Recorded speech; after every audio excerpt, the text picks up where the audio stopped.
Society हमेशा से ही हमको बुलिंग करते आ रही है।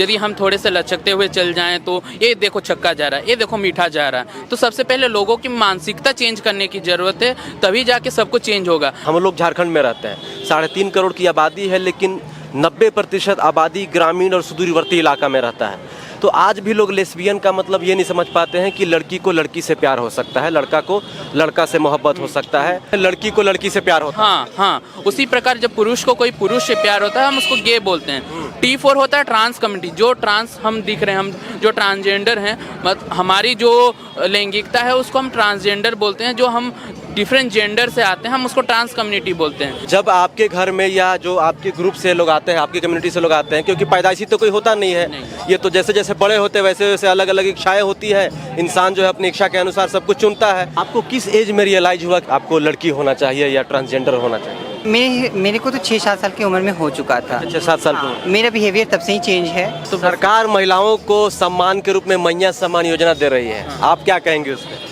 देखिए, हमारे लिए भी पेंशन है, लेकिन हमको आज तक पेंशन का कोई भी सुविधा नहीं मिला है और हमको 1000 दिया जा रहा है और महिलाओं को 2500 दिया जा रहा है। ये डिस्क्रिमिनेशन है कि नहीं आप बताएंगे, और हमको मिला नहीं है, ये डिस्क्रिमिनेशन है कि नहीं ये जनता बताएगी। ये LGBTQ जो कम्युनिटी है उनके लिए प्राइड मंथ होता है, जून का महीना, पूरा महीना लोग सेलिब्रेट करते हैं, अपनी चीज़ों को मांग करते हैं। तो आप लोग यहाँ पर आई हैं, रांची में आप लोग की संख्या काफ़ी दिख रही है, मुख्य मकसद क्या है मैम?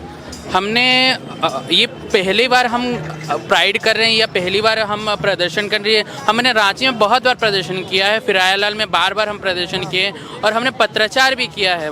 हमारा यही मांग है कि हमें भी जो हक नॉर्मल इंसान को, सिसजेंडर पर्सन को, वो सारे हक हम ट्रांस पर्सन को भी मिले। जैसे कि आवास की जो बहुत बड़ी समस्या है, हमारे बच्चे को जब घर से निकाल दिया जाता है उनके लिए आवास नहीं है, आश्रय गृह कहीं पर नहीं है। हमने बहुत बार आश्रय गृह की मांग की, पर आश्रय गृह आज तक नहीं मिला है। हमने उसके लिए बहुत बार पत्राचार किया, DC से मिले, हमने पत्राचार किया, लेकिन उसके बाद DC उस लेटर को लेके उसके ऊपर कभी काम नहीं किए हैं। वेलफेयर बोर्ड का भी वही हालत है। वेलफेयर बोर्ड के लिए हमने PIL डाला, PIL डालने के बाद वो बस अभी उसको काम चला रहे। अभी तक वहाँ पर वेलफेयर बोर्ड अच्छा से नहीं बन पाया ताकि काम को सुचारू रूप से ढंग से हो सके। उसके साथ ही जैसे पेंशन हो गया, पेंशन को उन्होंने लागू किया, लेकिन आज तक कोई ट्रांसजेंडर ऐसा नहीं है जिसे पेंशन मिली हो।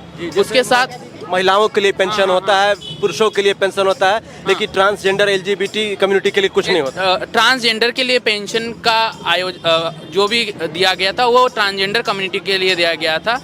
और 2% जो हमको आरक्षण मिलना था, हेमंत सरकार ने ये कहा था कि 2% आरक्षण और पेंशन मिलना था, वो अभी तक कोई भी ट्रांस पर्सन को नहीं मिला। हमारे बच्चे एजुकेटेड हैं, उनके पास क्वालिफिकेशन है, बट मजबूरी, स्टिग्मा और डिस्क्रिमिनेशन के वजह से उनको कहीं जॉब नहीं मिल रही है। अभी तक बस टाटा स्टील ही ऐसी कंपनी है जिन्होंने ट्रांसजेंडर कम्युनिटी को जॉब दिया है और टाटा स्टील में अभी 100+ ट्रांस पर्सन काम कर रहे हैं, बट उसके अलावा ऐसा कोई भी सेक्टर नहीं है जहाँ पर हमारे बच्चों को कहीं पर कुछ मिला हो।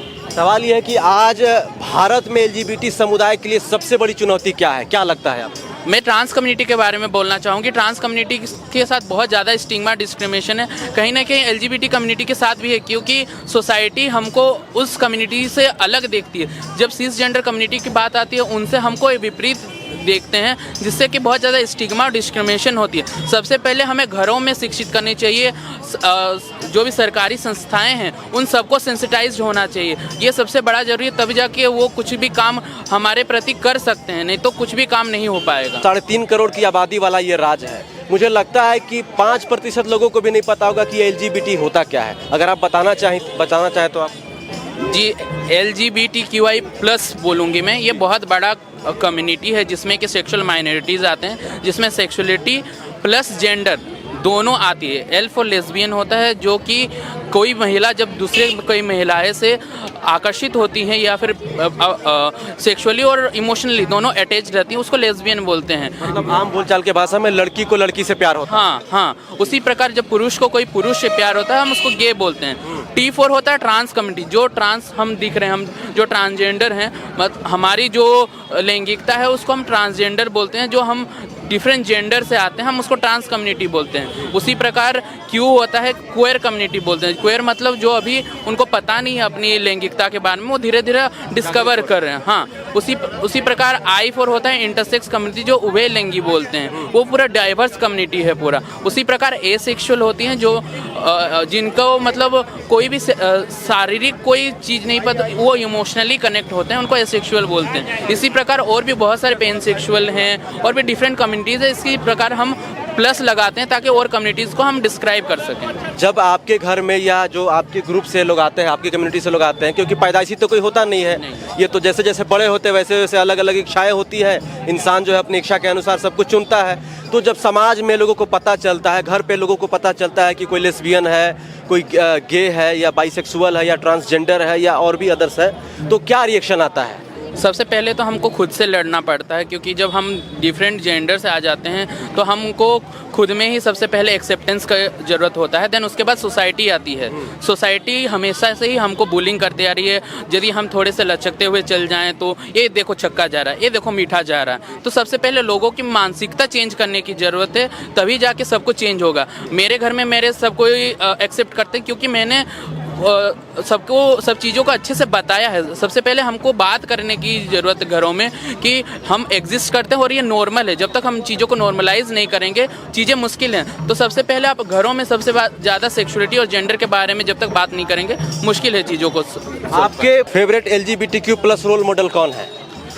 ऐसे ट्रांस कम्युनिटी में सबसे ज़्यादा मुझे लक्ष्मी नारायण त्रिपाठी जी अच्छी लगती हैं। और हमारे झारखंड में हमारी महामंडलेश्वर अमरजीत सखी जी हैं, जिनकी मैं बेटी हूँ, वो मेरे रोल मॉडल हैं अभी के लिए ट्रांसजेंडर कम्युनिटी से। और गे कम्युनिटी से तो बहुत सारे ऐसे लोग हैं जो कि रोल मॉडल है ही। सबसे ज़्यादा लेडी गागा को देखा जाता है इंटरनेशनली, वो बहुत ज़्यादा ट्रांस के लिए आवाज़ उठाती हैं। तो ये सब कम्युनिटीज़ आइडल्स हैं जिनको हम देखते हैं। सुशांत दिव्यकर हैं जो कि बहुत ज़्यादा फेमस है और काम कर रहे हैं इन सब चीज़ों पे। तो सरकार महिलाओं को सम्मान के रूप में मैया सम्मान योजना दे रही है, आप क्या कहेंगे उस पर? देखिए, हमारे लिए भी पेंशन है, लेकिन हमको आज तक पेंशन का कोई भी सुविधा नहीं मिला है। और हमको 1000 दिया जा रहा है और महिलाओं को 2500 दिया जा रहा है। ये डिस्क्रिमिनेशन है कि नहीं आप बताएंगे, और हमको मिला नहीं है, ये डिस्क्रिमिनेशन है कि नहीं ये जनता बताएगी। बहुत बहुत शुक्रिया बातचीत के लिए। कैसी हैं? मैं अच्छी हूँ, आप कैसे हैं? बहुत कैसा लग रहा है प्राइड में? बहुत अच्छा लग रहा है आके। ये फर्स्ट टाइम है मेरा, क्योंकि कोलकाता में, दिल्ली में, बॉम्बे में तो बहुत ही बड़े पैमाने पे होता है, लेकिन झारखंड में ये छोटे पैमाने पर लेकिन काफ़ी अच्छा है। क्या कहेंगे आप? बहुत अच्छा है। मैं एक्चुअली सीनियर सॉफ्टवेयर इंजीनियर हूँ और मैं पुणे में काम करती हूँ, लेकिन मैं रिमोटली काम कर रही हूँ, रांची में हूँ अभी 1 साल से। और ये पहला ट्रांसजेंडर प्राइड है। ये प्राइड मंथ चल रहा है जून, तो ये पहला ट्रांसजेंडर प्राइड है जिसमें मैं रांची में आई हूँ। और मैं बहुत खुश हूँ कि इतने सारे लोग एकजुट हैं, जबकि बाहर आप जाइए तो दिखते नहीं है कोई भी, लेकिन इतने सारे पढ़े लिखे लोग दिख रहे हैं, जागरूक सारे ट्रांसजेंडर्स हैं। तो ये बहुत पॉजिटिव है साइन कि हाँ, अब हम लोग भी इंक्लूड हो रहे हैं सोसाइटी में। मैम, हम जहाँ तक मुझे पता है कि जैसे ही सोशल मीडिया का दौर है, आज तो लोगों को पता चल रहा है, लेकिन खास करके जो ग्रामीण इलाका में लोग रहते हैं उनको इसके बारे में पता नहीं है कि लेस्बियन क्या होता है, गे क्या होता है, बाइसेक्सुअल क्या होता है, ट्रांसजेंडर क्या होता है, और भी जो कम्युनिटीज़ हैं वो क्या होते हैं। सवाल ये है कि आप लोगों को कितना चैलेंज फेस करना पड़ता है? चैलेंज बहुत ज़्यादा है, क्योंकि मैं शॉर्ट ही रखूँगी।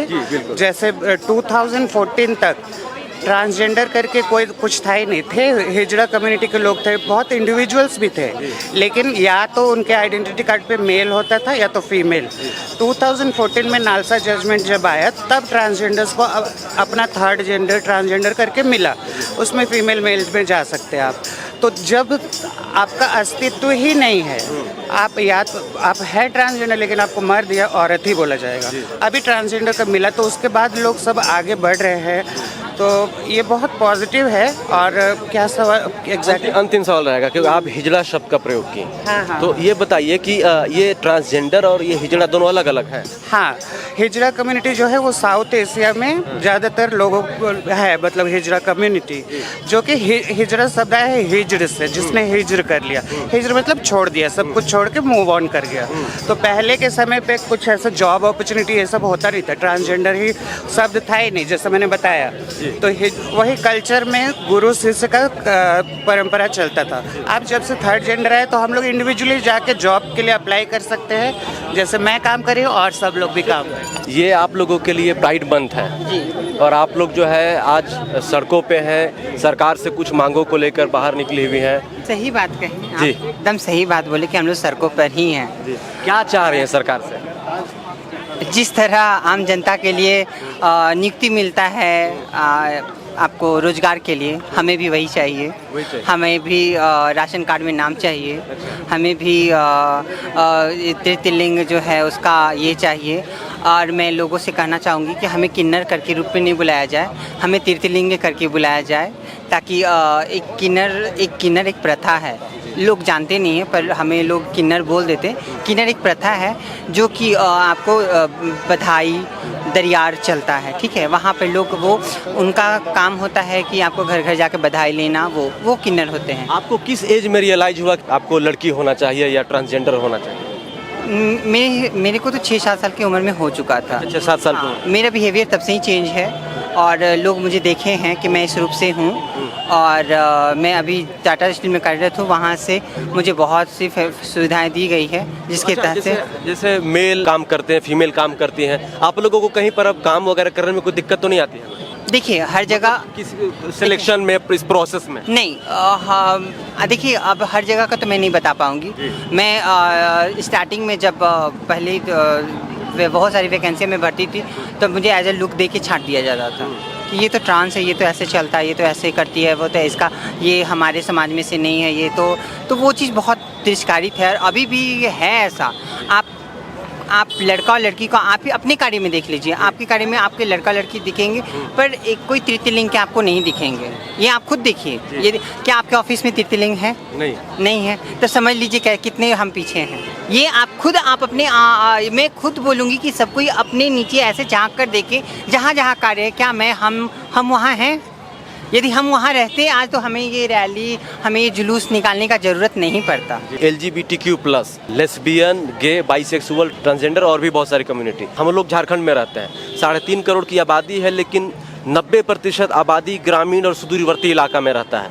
तो आज भी लोग लेस्बियन का मतलब ये नहीं समझ पाते हैं कि लड़की को लड़की से प्यार हो सकता है, लड़का को लड़का से मोहब्बत हो सकता है, और जो बाइसेक्सुअल होते हैं वो किसी से भी प्यार मोहब्बत कर सकते हैं। समाज ना इसको बड़ा अलग रूप से देखता है। थोड़ा सा भी इंसान में खुद में अंतर होता है तो आप अलग देखते ही हैं, इस यही कारण है। शुक्रिया, थैंक यू।